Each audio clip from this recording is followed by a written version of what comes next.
Why Ethiopia matters as India thinks about BRICS 2026.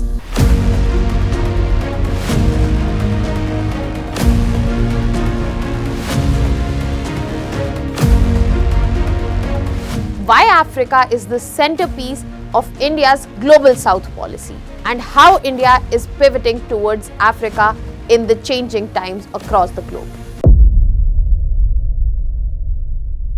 India's engagement with Ethiopia must not be viewed as an isolated diplomatic event, but rather as a part of broader strategy where there is recalibration of India's foreign policy not just towards BRICS but also towards Africa and South-South cooperation.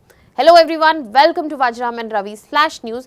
My name is Shubhangi Singh and today we are going to understand that why this particular visit by our PM to Ethiopia is so significant into the recalibration of India's foreign policy, how it is associated with upcoming BRICS of 2026 and India's presidency, and how it is also oriented towards South-South cooperation. So let us begin with understanding that how come this visit is so significant of our Prime Minister to Ethiopia. So when we are talking about this particular visit in the regards of frequency, this also becomes unique because this is the first official visit by an Indian PM that is happening in Ethiopia after almost 1.5 decades. And this meeting comes just before India is about to assume BRICS chairmanship in 2026. Furthermore, this meeting is also a key point when we are talking about Africa and West Asia outreach and the recalibration that India is doing in terms of foreign policy towards these regions. And this is where India is showing a clear intent that they want to engage in a better manner with Africa. They want to stand in solidarity and with the global South and represent their agenda as a leader, and also strengthen South-South cooperation in whichever manner possible. Now, this is why when we understand that the agenda of this particular summit, especially from India's end, becomes so significant. Now, let us try to understand the all dimensions around it. So, starting with why Ethiopia is the pinpoint where we are using it to recalibrate our foreign policy. Why not any other country? So when we are talking about Ethiopia, it is the second most popular African nation located in the East African side, very close to the Red Sea, does not share the coast on the Red Sea, but this is the place where the headquarter of African Union also lies. So this clearly shows, if you are talking about the African continent across, Ethiopia stands as a key player in this particular continent. Furthermore, it has an influential say if we talk about the Horn of Africa, the politics around it, and also the Red Sea geopolitics that take place. Not just because of the proximity that it has to Red Sea and it is part of this particular region, but also because of the strategic weight that it carries in the African continent. And to add to that, Ethiopia has become a full-time BRICS member since last year. So all in all, this is where we get to see that if India is trying to approach Africa and bring it on its side, then Ethiopia seems like the right point to do it. Ethiopia becomes the diplomatic, economic and the multilateral gateway that India is looking for towards Africa. Now, when we are talking about such orientation and the dimensions that are being put forth, it becomes very important from the perspective of your exams, because at the level of international relations, it is not just about two countries.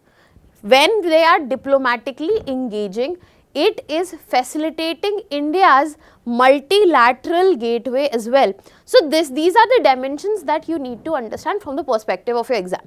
Now, moving to another factor that we have understood, that why Ethiopia is the gateway that India is looking for. Now we will be moving to understand that what has been the relationship between India and Ethiopia like, and how it can facilitate what India is looking for, the recalibration India is looking for. So when we are talking about India and Ethiopia, they have modern diplomatic relations. But these ties have existed way before that. Furthermore, the strong people-to-people ties they have since late 19th century. Indian teachers have played a huge role in Ethiopian's imperial education system. Indian diaspora is present in education, industry and services, and that means Ethiopia and India's relation is in the right direction, has been in the right direction, and this soft power can be utilized in the direction that India is looking for. Because the trust-based relation place India in a different category as compared to the other powers. Now that we are clear why Ethiopia is the gateway, now we have also understood that why India and Ethiopia are better placed as compared to other external powers. This is when let us move to understand that why it is important for India that BRICS 2026 is placed well and how Ethiopia comes into this particular equation. So when we talk about formation of BRICS, the whole fundamental idea was to amplify the voices of emerging economies, and the recent expansion that we have seen, especially after 2021, where there has been addition of Ethiopia, there has been addition of Egypt, Iran, UAE, all of them joining in. BRICS as a global voice has become stronger. Reason being, as of now, it represents 45% of the global population and more than 30% of the global GDP in terms of purchasing power parity. If you want to understand that how purchasing power parity is different from nominal GDP and how rankings are calculated, I have already covered it in detail in a previous video. You can go and watch that. Now, in this whole equation, when in 2026 India is going to assume the presidency, India has to make sure that BRICS remains the development oriented and a inclusive group, and India is not sidelined by China's dominance. And when players will be in India's side, they will have their own bilateral relations. This will be easily achievable that BRICS remains a development oriented and an exclusive platform.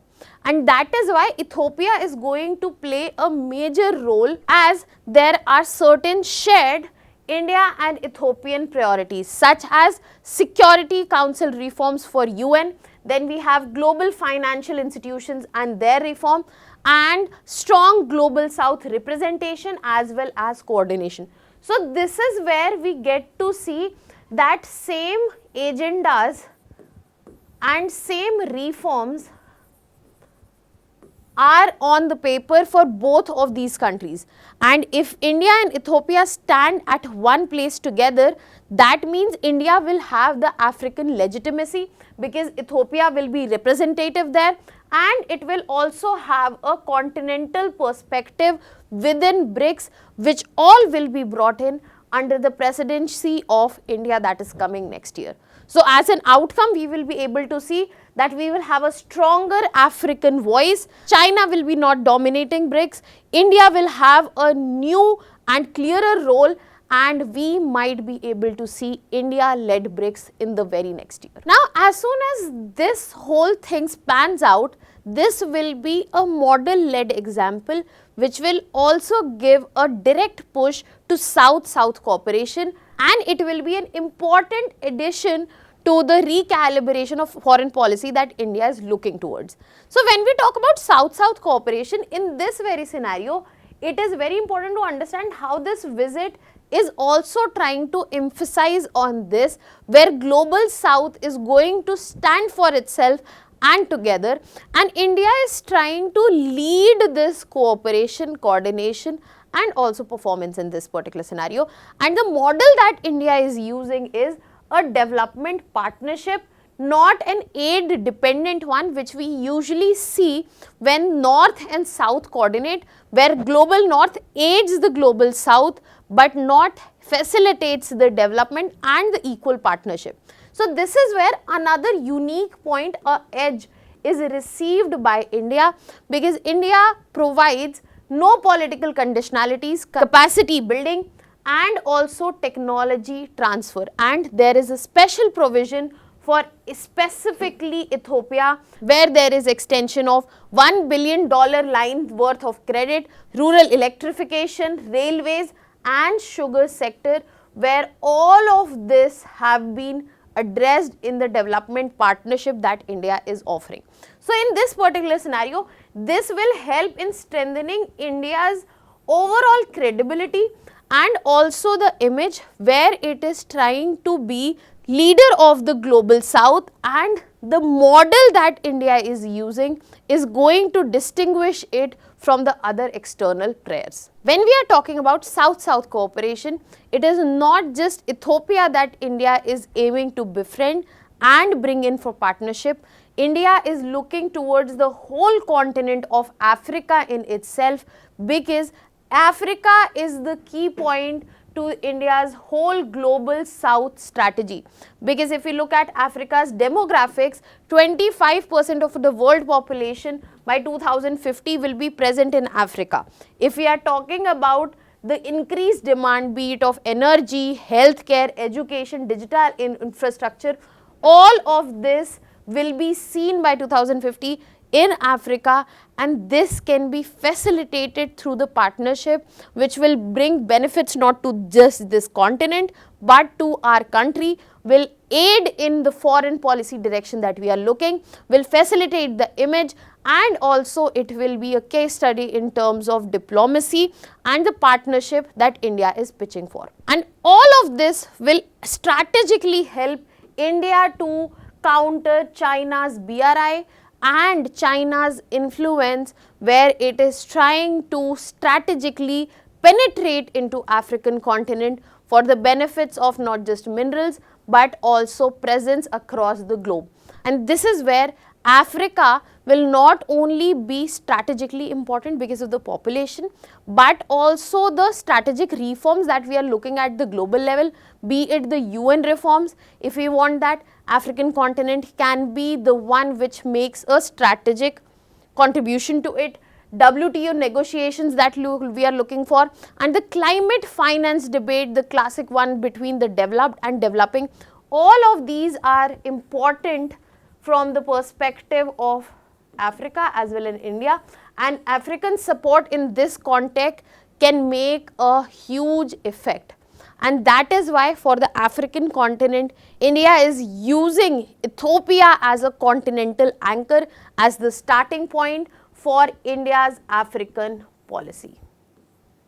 So this particular visit by our Prime Minister to Ethiopia has lot of things wrapped in form of cooperation with Ethiopia, which can be reaped in forms of advantage for India. But as of now, if we talk, it is both of the countries which are very well placed in terms of relation, because if you talk about India, it is the second largest Ethiopian trading partner. The bilateral trade size volume is more than $500 million. There are multiple Indian investments that are going on, and this is where India is trying to build the point of global south centric value chains. And that is why in this particular visit, there has been an increased attention towards agriculture, renewable energy, International Solar Alliance, where Ethiopia can again be a major contributor, digital public infrastructure, and also defense and regional security, with soft diplomacy, people's diplomacy of people to people ties. So where the relation stood, there has been a huge expansion to it, and this expansion will not only be for Ethiopia but for India also in multiple forms that we have just discussed. Now that was all from my side. What are your thoughts on this? Let me know in the comment section. Thank you so much.